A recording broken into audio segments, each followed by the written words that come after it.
I guess we're back here again with another Marathon Mortgage Happy Hour. This is number, I don't even know, honestly. 4 or 5? 4 or 5? I think it's 5. This will be number 5. We've been doing it for so long. It's hard to keep track. Yeah, can't count that high. So, I'm Mike Witzak. I'm a loan officer here at Marathon Mortgage, and Rory Farrell, also a loan officer, Marathon Mortgage. yeah, so kind of get into it at this point. I think they know what's going on. If you're new here, this is where we go through some new things going on in the market, some tips, advice, wins that we have for the week, and we drink a beer while we're doing it. Yeah. So, Happy Friday, everybody. yeah, happy Friday. Rory's the beer guy, so I'll let him go. Yeah, so as always, I'll go into the beer first. Today, I think we have something that you're going to like. I saw it said a rice lager. Rice lager, yeah. So it's Other Half, another one from Other Half. We've done them in the past.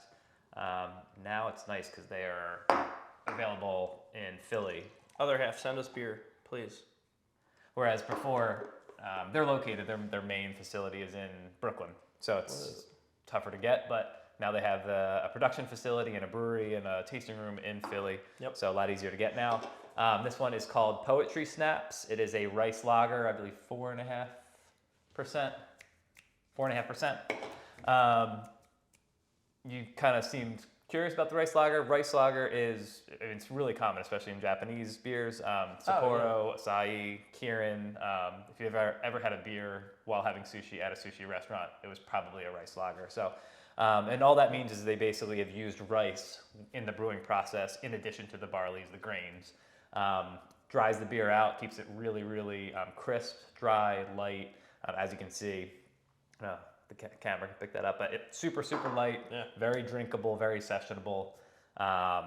Usually, again, really dry, not too much sweetness. So Cool. yeah, cheers. Good shot. Cheers. Let's try it out. That smells like a cider. That's what I got when I looked at it.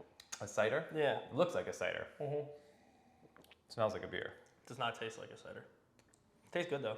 Yeah, so, and as always with Other Half, super, super clean, just really well made, just a high quality beer.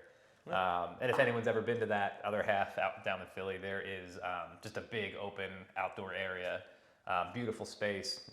On a nice day, this would be like a perfect beer to have. Where's out that there. in Philly?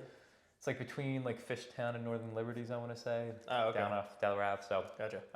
definitely worth checking out. Cool. And good food and everything there too, so worth checking out. Awesome. Shout out Other Half. Yeah. So anything industry-wise you want to talk about, or I didn't have wins, any. or What did you want to talk about in the industry?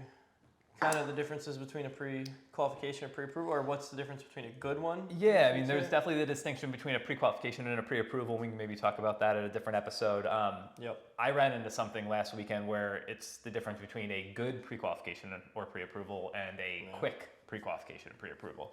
Yep. So I had a client who came to me after the fact, but originally she got qualified over the weekend with, I believe it was Better Mortgage, but it doesn't really matter. Insert any, online lender that, faceless gives you nameless. 30-second approvals and which type this seems in. great in the moment. But basically, she had a pretty complicated file. There was some self-employment. There was they were moving out of the area where they were self-employed and getting new jobs that had contingencies on their offer letter. So there was a lot of kind of moving parts. Yep. And she was able to get a pre-qualification or a pre-approval through Better Mortgage pretty quickly. But when I got into their file, I quickly realized that they didn't ask the right questions. There was, on paper, if you didn't ask the right questions, they were super, super well qualified, like 15% debt to income ratio, $1 million in the bank, 800 credit, all these things. But the issue that we were running into is that their employment was up in North Jersey and they were moving to Philadelphia.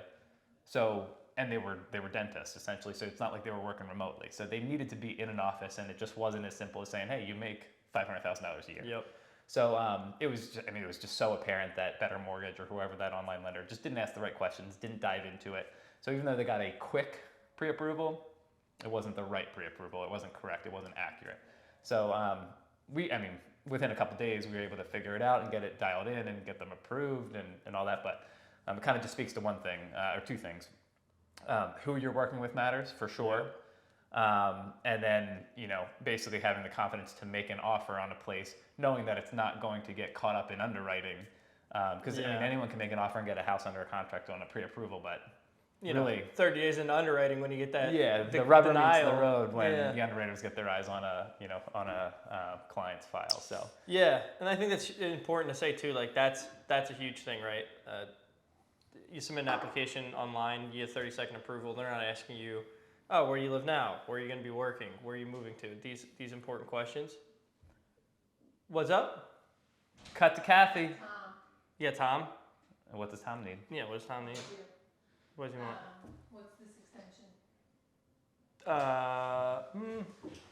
We got a caller. We got a caller calling into the We got a podcast. caller calling in. Hold on. Live caller. All right, live caller. The first ever live call-in from Tom Howe. What does he want? I don't know. Hello? Hey, what's happening? What's going on, man? We're just recording the podcast, and Kathy came in, and now you're here. Oh, shoot, you're in the middle of the podcast. Sorry about that. Hey, can you, when you're done that, there's at your leisure, do your thing. So, Cool. that'd be great. Sounds good. All right. You want to say anything to the podcast? I don't have anything for you. Okay. All right. So, Bye. see ya. Bye. There you have it, folks. Now back to the happy hour. All right, we're here. Hey, what's going on? Sorry for that brief interruption. Yeah, what were we even talking about? Oh, I remember. When Tom Howe calls, you answer. Yeah, That's the way it goes. Listen, you He never signs say the paychecks. Yeah, you don't say no to Tom Howe. All right, you pick the phone up. Where I was going with that was 30-second approval is a great thing in the moment, like you were saying. But I think that when you dive into somebody's, we've had people tell us they make $125,000 a year. And we're like, time. oh, are you W-2'd? No, I'm self-employed. Okay, send your tax returns. They don't make $125,000 a year after write-offs, after things. So there's a lot that goes into a pre-qualification or pre-approval that people don't realize, and they think it's something you can kind of just breeze through. And in some cases you can. In some cases you could absolutely just breeze through somebody. But in your situation, specifically, it's like that just can't happen like that. So you always got to make sure the person you're talking to really honestly just knows what they're talking about, knows what they're doing. So Yeah, and ultimately what happened is I kind of explained, originally the client was getting a little frustrated with the process, and I just said, hey, listen, they didn't ask the right questions. You could, lose your deposit or lose your, inspection cost or your appraisal cost if you get into this loan and then ultimately get denied. So she came around, she understood, and really what the realtor was very, very appreciative because she also doesn't want to do all the work, show them a million houses, get a house under contract, do the hard part, and then hand it off to us and have it fall apart in underwriting because the loan officer didn't do the right thing. So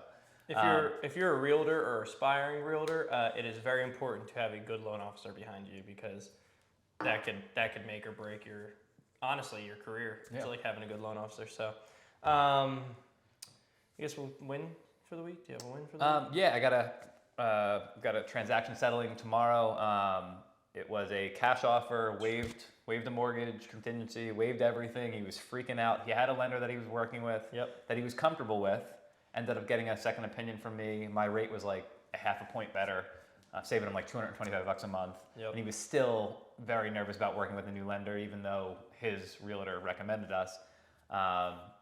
Just because of the timeline and the cash on the table that he could have lost if the approval fell through. So long story short is we got him clear to close in like 12 days. He's settling tomorrow on a brand new primary home. He's psyched about it. His family's moving in.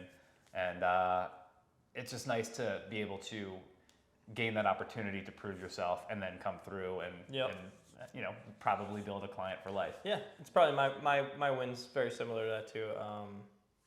I have a buddy of mine that's settling we haven't really even locked in settlement yet because we had just gotten back this septic inspections, things like that. But he should be settling at least the middle of this week. That's not end of this week. We used to work together. He's never owned a home before in his life. This is his first home. He's moving his family in. We got the settlement quickly, easy. There are some issues with the sellers and the house itself, but VA loan, great rate. Got him approved. Nobody else really could, and we pushed him through. And I settled. I'm excited for him. So no, I mean it's certainly the part of the business that I like, and I think it's similar to you. It's just like the people to people interactions, helping real people, especially veterans, but like just working with real people Yeah. seeing their family be able to move into a home. It's a cool feeling, a cool experience. Yeah, And it's a lot better than really any other thing I've worked in. It's kind of corny to say that, but it's the truth because I enjoy, I love being around people and being with people and being able to help them get into a home is like a huge, feels good. I Yeah, don't it know, does. yeah, very not a lot of rewarding. jobs out there that So, can make you feel good when Yeah. you do it the right way. So also a very stressful job at times too, so it doesn't, Well, kind of counterbalances. it's only stressful if you care. Yeah, If you true. don't Also, care, then yeah, that's a good point. That's a that's good point. kind of it's the pro and the con Yeah. of that. It's like if you don't care about the client, you don't care about that Yeah. relationship, then you don't care if they lose their deposit and are homeless. So Yeah. it's definitely part of that. So Yeah, yeah, that's all I got. Yeah, that's all Good I got too. wins this Before we week. go though, I do want to say one thing. Can we shout somebody out? Can we do a cheers, a special cheers to somebody? Cheers to Arv, our biggest fan. Harv, Yeah, shout out Arv. thanks for your patronage. Yes, thank you. We'll have Arv as a special guest one day. Yo, Arv, if you want to come in as a special guest, we'd love to have you. You can talk about surgeries and whatnot. But besides all that fun stuff, there's really nothing else for us to say. So So enjoy your weekend. Yeah. Enjoy the weather. It's getting to be spring out there. Yeah. See some cherry blossoms popping. So go outside. enjoy it. Yeah. So All right, and we'll guys. see you next week. See you. Thanks. Peace. Bye.